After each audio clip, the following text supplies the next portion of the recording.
अलबेले किस्सों की दास्तां के सिलसिले शुरू हुए, बनके कहानियां कहानियां।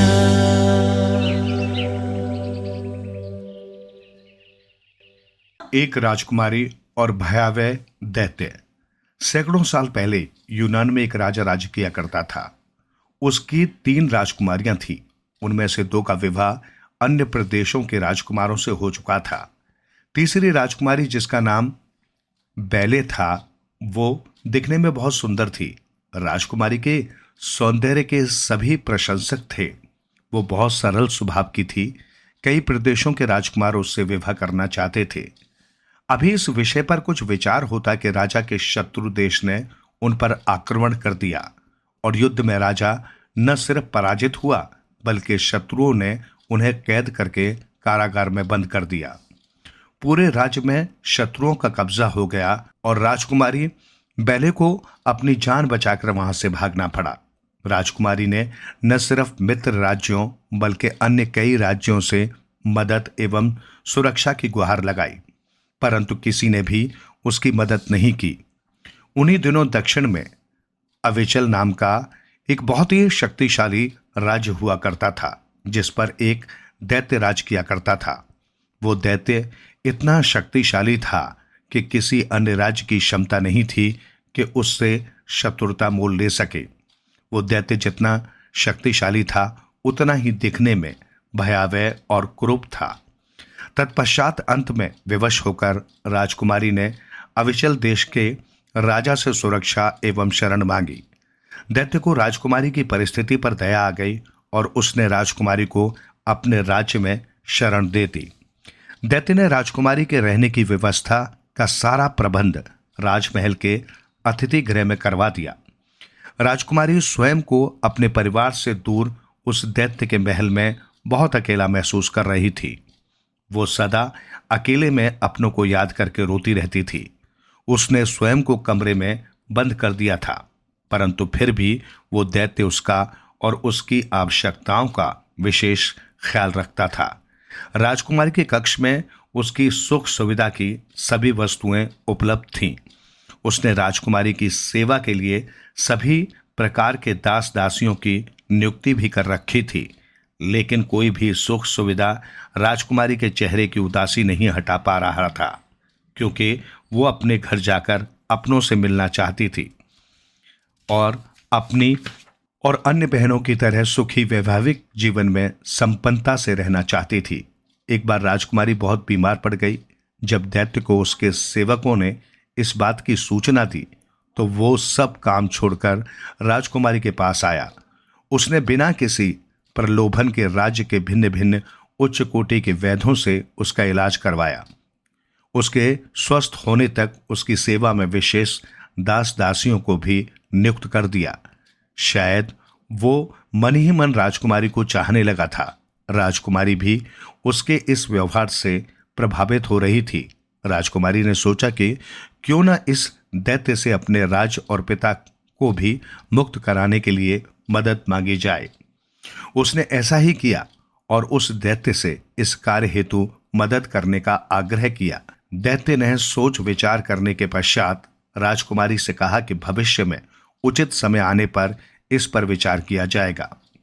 इसी प्रकार कई महीने बीत गए।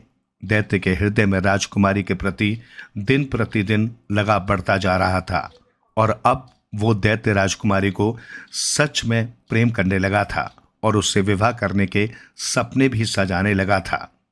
वहीं राजकुमारी का उसके प्रति प्रभाव केवल मदद तक ही सीमित था। फिर एक दिन अचानक उसने उस सुंदर राजकुमारी से विवाह करने का प्रस्ताव रखा। इसे देखकर राजकुमारी डर गई और उसने सोचा कि अब वो कभी अपने घर वापस नहीं लौट पाएगी। यदि वो उसका प्रस्ताव को अस्वीकार करती है, तो वो उसके पिता और राज को मुक्त कराने में उसकी मदद नहीं करेगा और ये भी हो सकता है कि वो उससे शत्रुता भी कर ले। राजकुमारी ने उसके प्रस्ताव पर विचार करने के लिए कुछ समय मांगा और फिर वह दैत्य वहां से चला गया। इसी प्रकार कई दिन बीत गए। जहां एक और राजकुमारी समझ नहीं पा रही थी कि वो क्या निर्णय ले, वहीं वो दैत्य राजकुमारी के उत्तर की प्रतीक्षा कर रहा था। राजकुमारी को प्रस्ताव स्वीकार करने के अलावा कोई मार्ग नहीं दिख रहा था और अंत में विवश होकर उसे मन से रोते हुए राजकुमारी ने उसके प्रस्ताव को स्वीकार कर लिया, परंतु मन ही मन ये निश्चय किया कि वो विवाह के उपरांत स्वयं का अंत कर देगी। अब विवाह की रस्में प्रारंभ हो गई। पूरा महल सजा दिया गया। सभी तरह के वस्त्र और आभूषणों से राजकुमारी का कमरा भर गया। हर तरह के इत्र व पुष्प सज्जा होने लगी, परंतु राजकुमारी फिर भी प्रसन्न नहीं थी, क्योंकि उसका विवाह एक बेहद भयावह और कुरूप व्यक्ति से हो रहा था, जिसे वो जरा भी पसंद नहीं करती थी, बल्कि उसे देखकर वो डर जाती थी। आखिर देखते ही देखते विवाह का दिन आ ही गया। विवाह उत्सव के लिए विशेष सेविकाएं उसे तैयार करने आईं, परंतु राजकुमारी बहुत दुखी थी। लगातार उसकी आंख से आंसू बह रहे थे, मानो कह रहे हों कि काश कोई उसे इस विवाह से बचा ले। ये सब देखकर राजकुमारी की सबसे करीबी सेविका ने अन्य सब सेविकाओं को वहां से जाने के लिए कहा और एकांत हो जाने के पश्चात राजकुमारी से उसके इस दुख का कारण पूछा।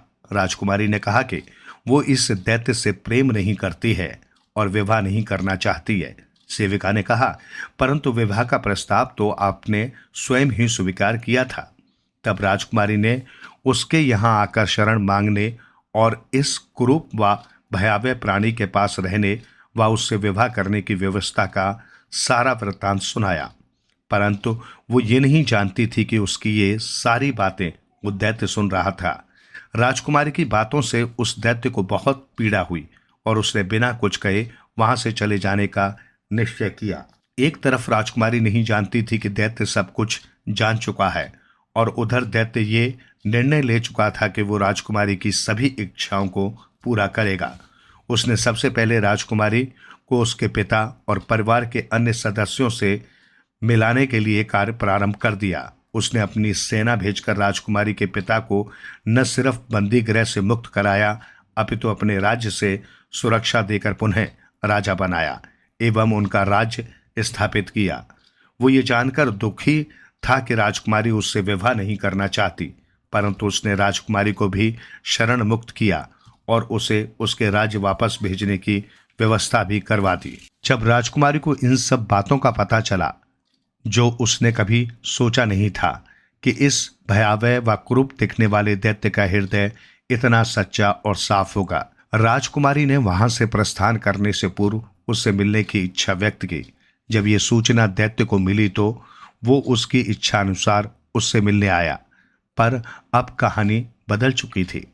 राजकुमारी के मन को ये बात समझ में आ गई थी कि केवल बाहर की सुंदरता ही सब कुछ नहीं, परंतु इंसान का दिल भी सुंदर होना बहुत आवश्यक है। राजकुमारी के मन में भी उस दैत्य के लिए प्रेम का दीपक जलने लगा था और मन ही मन वो उसके और समीप आ गई थी। राजकुमारी ने दैत्य से उसके प्रेम को न समझ पाने के लिए क्षमा मांगी और स्वयं अपनी इच्छा से उससे विवाह करने की स्वीकृति दी। ये सुनकर वो दैत्य खुशी से झूम उठा और उसने पूरे राज्य में उत्सव का ऐलान कर दिया। उसी उत्सव के दौरान उन दोनों का विवाह संपन्न हुआ, जिसमें न सिर्फ राजकुमारी के पिता अपितु उसके परिवार के अन्य सभी सगे संबंधी भी उपस्थित हुए। फिर अचानक एक घटना घटी जिसे सब भयावह दिखने वाला दैत्य समझ रहे थे। वो एक अत्यंत खूबसूरत राजकुमार के रूप में परिवर्तित हो गया। ये देखकर राजकुमारी आश्चर्यचकित रह गई। तब उसे उस राजकुमार ने बताया कि कुछ वर्ष पूर्व उसे एक साधु ने श्राप दिया था कि वो एक भयावह दैत्य बन जाए, क्योंकि अपने रंग रूप के अभिमान में उसने उनके वृद्ध और कुरूपता का अपमान किया था। परंतु जब उसने उनसे क्षमा मांगी तो उन्होंने कहा था कि जब कोई सुंदर राजकुमारी स्वेच्छा से उसका वरण करेगी तब वो अपने असली रूप में वापस आ जाएगा। अब राजकुमारी और राजकुमार दोनों को ये समझ आ चुका था कि बाहर का सौंदर्य स्थायी नहीं होता, अपितु अच्छे और सच्चे हृदय ही असली सुंदरता दर्शाते हैं। आइए सुनते हैं आज की कहानी शांति का रहस्य। एक बार एक जवान आदमी महात्मा बुद्ध के पास आया और बोला, आप मुझे ऐसी शिक्षा दें कि मैं आपके दिए हुए ज्ञान को आसान भाषा में समझ सकूं। बुद्ध ने उस आदमी से पूछा, क्या तुम्हारा कोई बेटा है? आदमी ने कहा, हाँ, मेरा बेटा है। फिर उन्होंने पूछा, क्या तुम्हारे भाई का भी कोई बेटा है? आदमी ने कहा, हाँ, मेरे भाई का भी बेटा है। फिर उन्होंने पूछा, क्या तुम्हारे पड़ोसी का भी कोई बेटा है? उसने कहा, हाँ, मेरे पड़ोसी का भी बेटा है। तब महात्मा बुद्ध ने कहा, क्या कोई ऐसा इंसान जिसे तुम खुद जानते हो, क्या उसका भी कोई बेटा है?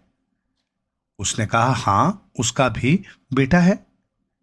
फिर उन्होंने पूछा, अच्छा बताओ कि अगर तुम्हारे बेटे की मृत्यु हो जाए तो तुम्हें कितना दुख होगा? उसने कहा कि मैं आपको नहीं बता सकता कि मैं क्या करूंगा। मेरी तो दुनिया ही खत्म हो जाएगी। मैं खुद मर जाऊंगा उसके बिना। मैं अपना जीवन अपने बेटे के बिना सोच ही नहीं सकता।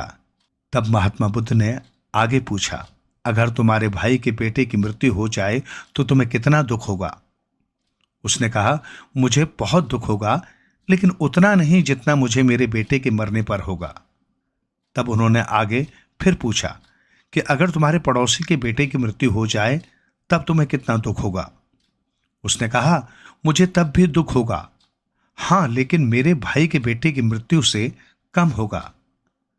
तब भगवान बुद्ध ने फिर पूछा, किसी अनजान व्यक्ति के बेटे की मृत्यु हो जाए जिसे तुम जानते तक नहीं, तब तुम्हें कितना दुख होगा? उस जवान आदमी ने कहा, तब मुझे बिल्कुल दुख शायद नहीं होगा, क्योंकि मैं तो उसे जानता तक नहीं। फिर उन्होंने कहा, अब ये बताओ हमारा दुख किस पर निर्भर करता है? उसने काफी देर सोचने के बाद कहा कि हमारा दुख इस बात पर निर्भर करता है कि हम किसी भी चीज से कितना जुड़े हुए हैं, हम उससे कितना लगाव महसूस करते हैं और किस हद तक उसे अपना मानते हैं, इस बात पर निर्भर करता है। तब उन्होंने कहा, बहुत बढ़िया। फिर उस आदमी से पूछा, अच्छा, अगर तुम अपने बेटे को समंदर के किनारे ले जाओगे तो क्या वो उसकी रेत से नहीं खेलेगा? उसने कहा, हाँ, बिल्कुल खेलेगा। फिर पूछा, अगर समंदर से आने वाली लहरें तुम्हारे बेटे के बनाए घर को तोड़ देंगी तो क्या वो रोएगा? उसने कहा, हाँ, तब वो रोएगा। तब फिर उन्होंने पूछा, तुम भी उसके साथ रोओगे? आदमी ने कहा, नहीं, मैं नहीं रोऊंगा। पूछा, क्यों? वो कहता है, क्योंकि वो बच्चा है, उसे लगता है कि रेत का घर बहुत खूबसूरत है और हमेशा बना रहेगा। उसका उस घर से जुड़ाव हो जाता है, उसकी भावनाएं उस घर से जुड़ जाती हैं, जबकि मैं ये जानता हूं कि वो एक रेत का घर है और हमेशा बना हुआ नहीं रहेगा। कुछ समय बाद उसे लहरों से टूटना ही होगा। जब वो लहरों से टूटेगा तो मुझे दुख नहीं होगा। तब वो मुस्कुराए और बोले कि अब तुम समझ गए। अगर तुम इस ब्रह्मांड की सच्चाई को जानने की कोशिश नहीं करते तो तुम भी ऐसे ही चलते चले जाओगे और तब तुम्हें भी इस रेत के घर के टूटने का दुख होगा। तुम में और इस रोने वाले बच्चे के बीच कोई फर्क नहीं रह जाता। इससे भगवान बुद्ध हमें बताना चाहते हैं कि साथियों, हमें लगाव कम से कम रखना चाहिए, यानी किसी को भी खुद से ज्यादा मत जोड़ो, क्योंकि इस दुनिया में कोई भी चीज हमेशा के लिए नहीं होती। इस दुनिया की हर एक चीज, हर एक इंसान नश्वर है। हम उनसे जब जुड़ जाते हैं, खुद को जोड़ लेते हैं, और जब वो चले जाते हैं हमें छोड़कर, तो हमें बेहद दुख होता है। ये वो रहस्य था जो भगवान बुद्ध जान गए थे। शांति पाने के लिए एक ही रहस्य है, वो है लगाव का न होना, क्योंकि इस दुनिया में सब कुछ बस एक भ्रम है। आप इस भ्रम से खुद के लिए क्या चुनते हैं, ये आप पर निर्भर करता है। जितना ज्यादा आप ज्ञान को अर्जित करेंगे, उतना ज्यादा आप बुद्धि विवेक से समझ पाएंगे और अपनी जिंदगी को जैसा आप देखेंगे वैसा वो बन जाएगी। आइए सुनते हैं आज की कहानी, पति कौन बने। एक गांव में 4 मित्र रहते थे। चारों मित्रों में आपस में बड़ा प्रेम था। जहां भी जाते चारों साथ ही जाते। एक बार उन्होंने सोचा क्यों ना सभी जन कहीं घूमने निकलें। सभी ने रास्ते के लिए आवश्यक सामग्री, खाने पीने का सामान अपने अपने झोले में बांधा और तैयार हो गए। दूर दूर देशों में घूमने का कार्यक्रम था, अतः सुबह चारों अपने गांव से निकल पड़े। सुबह के चले हुए चारों मित्रों को दोपहर हुई, फिर शाम ढलने लगी। रात होने से पहले उन्होंने सुरक्षित जगह में पड़ाव डालने की सोची। एक साफ सुथरी जगह में उन्होंने अपना तंबू गाड़ दिया। खाने के लिए रोटियां तो बांधी थी, मिलजुल कर खाई और सोने की तैयारी करने लग गए। सोने से पहले उन्हें ख्याल आया, सभी ने लंबे सफर के लिए काफी सामान बांध रखा है। यदि सभी सो गए तो सुबह तक सारा साफ हो जाएगा। अनजान जगह है, क्या पता यहां नजदीक ही डाकू या चोर रहते हों। अतः उन्होंने सोचा सभी मित्र बारी बारी पहरा देंगे। पहले एक पहरा देगा तो बाकी 3 सो जाएंगे। इस तरह पहला सोएगा तो दूसरे को पहरे के लिए जगा देगा। अब पहले पहरा कौन दे, ये तय करना कठिन था, किंतु इसका हल भी जल्दी ही निकल गया। चारों मित्रों में एक ब्राह्मण था, एक बढ़ई, एक दर्जी और एक सुनार। ब्राह्मण ने कहा, भाई मैंने तो तड़के उठकर पूजा पाठ करनी होती है, इसलिए मेरा पहरा सुबह के पहर में रखो। इस तरह पहला पहरा बढ़ई का, दूसरा दर्जी का, तीसरा सुनार का और अंतिम ब्राह्मण का तय हुआ। रात्रि के पहले पहर सभी मित्र सो गए। बढ़ई जागकर पहरा देने लगा। सभी को सोया देखकर बढ़ई को भी नींद आने लगी। वो सोचने लगा कि ऐसा क्या करे कि जिससे नींद ना आए। अपने को जगा हुआ रखने के लिए उसने एक सूखी लकड़ी ढूंढी और अपने औजार निकाल उसे गढ़ने लगा। अपने जागने के पहर में उसने एक लकड़ी से एक सुंदर युवती का शरीर बना डाला। उसे बनाते बनाते समय भी बीत गया और एक सुंदर कृति भी बन गई। अब पहरा समाप्त होने पर उसने दर्जी को जगा दिया। दर्जी जब पहरे के लिए जागा तो उसने सामने लकड़ी की आकर्षक युवती देखी, जैसे साक्षात कोई युवती सामने खड़ी हुई हो। बड़े की कारीगरी पर वो धन्य हो गया। अब उसे भी समय गुजारना था, अतः उसने सोचा क्यों न इस सुंदर युवती की नंगी देह ढाप दी जाए। दर्जी ने अपने झोले से कपड़ा और सुई धागा निकाले। अपने जागने के समय में उसने उस युवती के लिए सुंदर कपड़े सी दिए।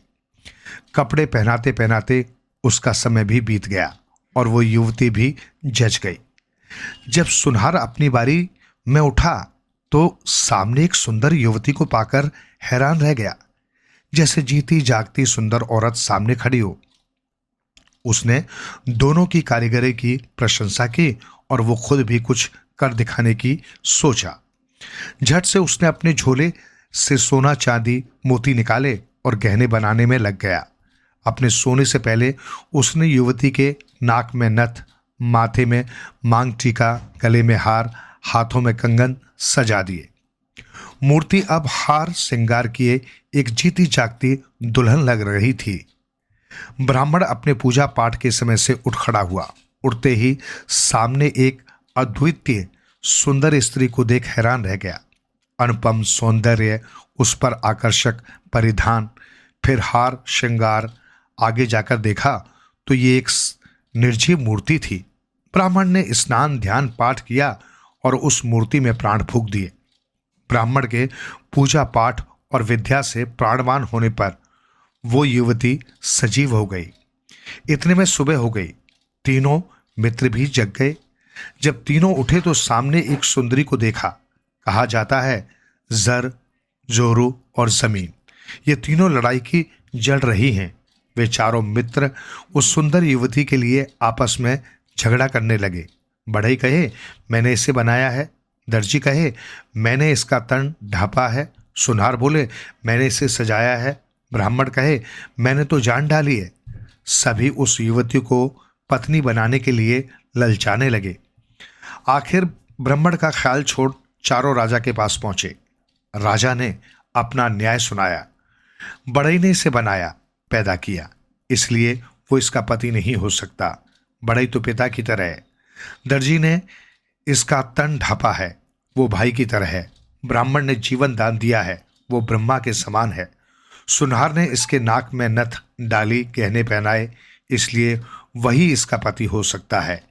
इस निर्णय से प्रसन्न होकर चारों मित्र अपने गांव लौट गए। आइए सुनते हैं आज की कहानी सौभाग्यवती। किसी नगर में एक साहूकार रहता था। साहूकार की गृहस्थी धन धान से भरी हुई थी, किंतु वो निसंतान था। उसने कई जप तप किए, दया धर्म के काम किए, संतान न हुई। जब वो आसपास के घरों में बच्चों की किलकारियां सुनता तो मन महसूस कर रह जाता। साहूकार ने कई धर्मार्थ के कार्य किए, स्वयं भी बड़े संयम से रहा, ध्यान भजन किया, दान धर्म के कार्य किए। अंततः विधि माता ने उसे एक पुत्र दिया और कहा, तुम्हारी विनती पर मैंने तुम्हें पुत्र दे दिया। ये पुत्र केवल 18 वर्ष तक जीवित रहेगा। जिस दिन इसकी आयु 18 वर्ष पूरी होगी, उसी दिन की आधी रात इसकी मृत्यु हो जाएगी। साहूकार घबरा गया और बोला, ये आप क्या वरदान दे रही हैं? ऐसा अनर्थ न करें। मैंने जो कहना था कह दिया, मेरा कहा टाला नहीं जा सकता, कहकर विधि माता अंतर्ध्यान हो गई। साहूकार ने ये बात पत्नी को बताई। पत्नी ने इतने में ही संतुष्टि जाहिर की कि कम से कम 18 वर्ष तक तो पुत्र उसके साथ रहेगा। वे अब निसंतान नहीं कहे जाएंगे। साहूकार की पत्नी गर्भवती हुई और समय आने पर उसने एक सुंदर बालक को जन्म दिया। एकमात्र और प्रिय पुत्र होने के कारण बालक का पालन पोषण बड़े अच्छे ढंग से हुआ। 18 वर्ष तक होते होते वो भरा पूरा युवक दिखने लगा। साहूकारिन को जब उसके विवाह की चिंता सताने लगी, साहूकार विवाह की बात टालता रहा। साहूकारिन ने बहुत जिद की तो उसने कहा, अपनी संतान का विवाह तो होना चाहिए, किंतु जानबूझकर किसी की कन्या का बुरा भी नहीं किया जा सकता। कुछ समय बाद बहू का क्या होगा? साहूकार की किसी बात को साहूकारिन ने नहीं माना। अंततः उसने बेटे का विवाह एक अच्छे घर की सुंदर और सुशील कन्या से कर दिया। विवाह के बाद कुछ समय आनंद से बीता। मन ही मन साहूकार को डर लगा रहा। साहूकार बहू को ज्यादा दिन मायके भेज देता, कुछ दिन अपने यहां रखता। जब 18 वर्ष पूरे में 3-4 महीने शेष रह गए तो साहूकार ने बहू को मायके भेज दिया। माँ बाप उदास रहने लगे। एक एक दिन बीतने पर वे और उदास हो जाते। जैसे जैसे दिन कटते गए, माँ घबराई सी रहने लगी और बहू को बुलाने की जिद करने लगी। साहूकार कुछ दिन टालता रहा। जब ज्यादा हट किया तो वो बहू को लाने चल दिया। बहू को लेकर जब घर की ओर रवाना हुआ तो साहूकार चिंता में डूब गया। बार बार लंबे सांस लेता हुआ वो कुछ दूर चलने पर ही बैठ जाता। आज वैसे भी अंतिम दिन आ गया था। साहूकार का मन बैठ गया और वो एक जगह बैठ फूट फूट रोने लगा। बहू की समझ में नहीं आया, ससुर क्यों रो रहे हैं। वो बार बार पूछने लगी कि उन्हें क्या तकलीफ है, क्या बीमारी है। ससुर ने अंत में कहा, बेटी तुम शायद मुझ पर विश्वास नहीं करोगी, मैं सच सच बता देना चाहता हूँ। इतने दिन ये बात हमने तुमसे छिपा कर रखी। हम तुम्हारे गुनाहगार हैं। पिताजी ऐसी क्या बात है, आप निसंकोच कहिए, मुझसे कहा नहीं जा रहा है। बेटी छिपाकर भी नहीं रख सकता। तुम्हारा पति आज रात 12 बजे मृत्यु को प्राप्त हो जाएगा। विधि माता ने उसे हमें 18 वर्ष के लिए ही दिया था। कहते हुए साहूकार पुनः रो उठा। बस इतनी सी बात के लिए आप परेशान हो रहे हैं? बहू ने कहा, मैं तुझे इतनी कम उम्र में विधवा कैसे देख सकता हूं? हमारे घर किसी चीज की कमी नहीं है, पर विधवा जीवन। पिताजी आप चिंता न कीजिए, मुझे जो चीज चाहिए वो आप ला देना। जो चीज चाहिए मांग लो बेटी, कमी तो किसी चीज की नहीं है। कमी है तो बस भाग्य की। बस 4 चीजें मुझे ला देना, दीपक, जल का लोटा, थोड़ा अनाज और एक गाय। ये चीजें तो घर पहुंचते ही ला दूंगा, और कुछ चाहिए हो तो वो भी ले लेना। शाम होने से पहले वे घर पहुंच गए। साहूकार ने तुरंत सभी चीजें मंगवा दी। बहू ने सास के पैर छूकर आशीर्वाद मांगा और कहा कि रात मेरे कमरे में कोई ना आए। अंधेरा होने पर बहू ने दरवाजे पर दीपक जलाकर रख दिया। साहूकार का बेटा इन सब बातों से बेखबर आराम से सो गया।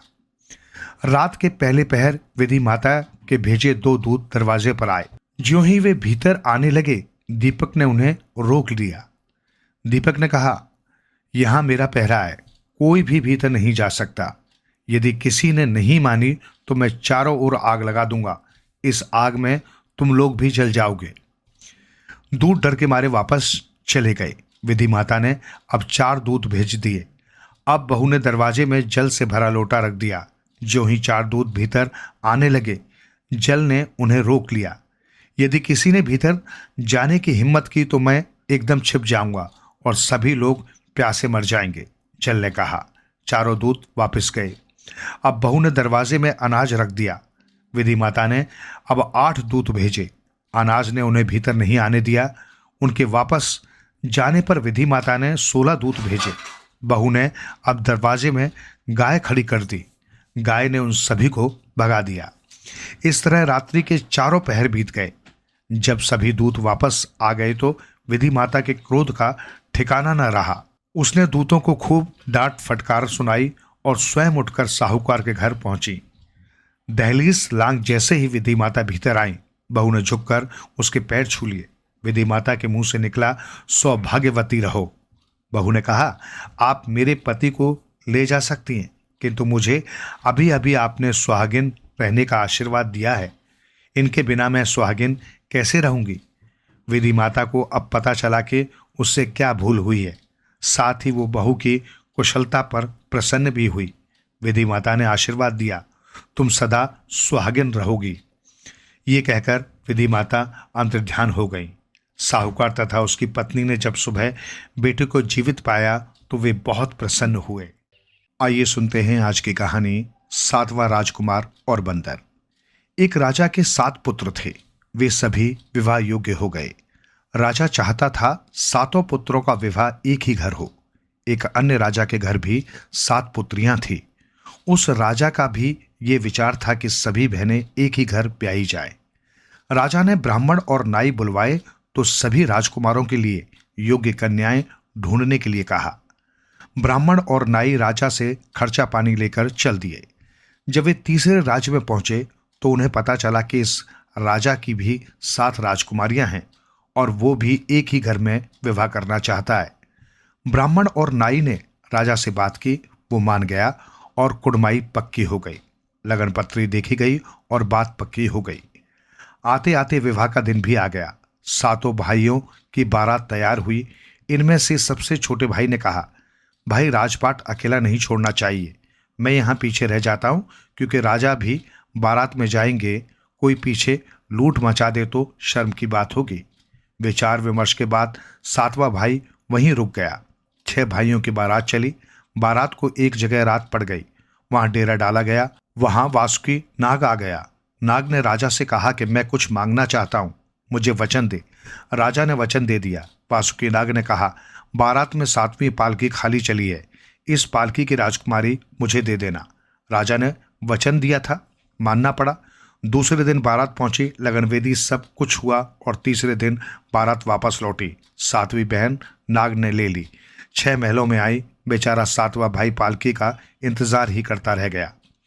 एक दिन छोटे भाई को एक भाभी ने ताना मारा कि यदि तू सूरमा होता तो हमारी बहन को ले आता। उसे बड़ी ठेस लगी। वो घोड़े पर सवार हो निकल पड़ा। घोड़े का एक मित्र था बंदर, वो भी उसके साथ हो लिया। चलते चलते रास्ते में एक दरिया आया। घोड़े ने वहां पानी पिया। घोड़े के पानी पीने से दरिया आधा रह गया। फिर बंदर पानी पीने आया तो दरिया पूरा ही सूख गया। वासुकी नाग पाताल लोक में उस राजकुमारी की गोद में मजे से सो रहा था। बंदर पाताल लोक पहुंच गया और राजकुमारी को उठाकर दरिया के रास्ते बाहर भेज दिया। वो स्वयं धीरे धीरे वासुकी नाग की टांगें दबाने लगा ताकि उसे नींद आ जाए। बंदर को ये बात पता थी कि नाग से बचना उतना आसान नहीं है। वो किनारे बैठ नाग के जागने का इंतजार करने लगा। जब नाग आया तो उसने देखा बंदर एक पेड़ के नीचे बैठा रस्सी बांट रहा है। नाग ने पूछा कि ये क्या कर रहे हो? तो बंदर ने कहा, आज बड़ा भूकंप आएगा, इतना कि घर छप्पर सब उड़ जाएंगे। मैंने रस्सी बना अपने को इस पेड़ से बांध लेना है ताकि बचा रहूं। वासुकीनाग डर गया। उसने कहा, भैया मुझे भी कुछ उपाय बताओ। बंदर ने कहा, एक काम हो सकता है, तुझे भी इस पेड़ से बांध देता हूं, तभी तुम बच सकते हो। नाग मान गया। बंदर ने उसे पेड़ से कसकर बांध दिया और स्वयं खिसक गया। राजकुमारी अब उनके पास थी। वे राजकुमारी को लेकर अपने राज्य में वापस आ गए।